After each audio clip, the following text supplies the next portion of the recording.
Кой било това? Емили Страчинецката. Приличат се между другото. Здравейте хора, за който не е разбрал, отиваме в новия джамбо в Мол Плаза в Пловдив. Още със самото влизане е коледна тематика. Мисля, че си го харесах. Да. Моето първо бухалче. Всъщност мисля, че ето това си харесах. То... Чакай. А то трябва да е включено. То не му работят батериите.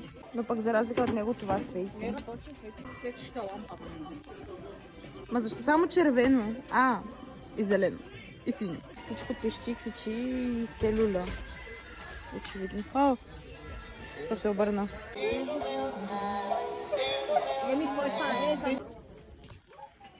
Какви са тия подаръци вътре? Не знам, аз съм много интересна. Има някакъв ключодържател ли, микрофон ли, не знам какво е, близалка. Да го взема ли? Колко е това? 8. 4 броя коледни порции, значи. Ма те са за 4 броя. Те има 2 вида, виж. 4 броя, ама Те са 2 вида.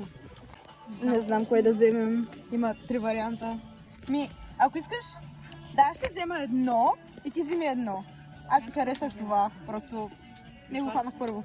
Това ли ще вземеш? Не знам кой да взема. Айде, това ще взема. Сега ще да са едни и същи. Ще разберем. Да.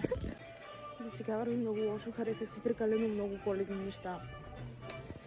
Все пак не взех толкова много неща. Все пак благодаря, че гледахте това клипче и харесайте и ме последвайте за още такива видеа.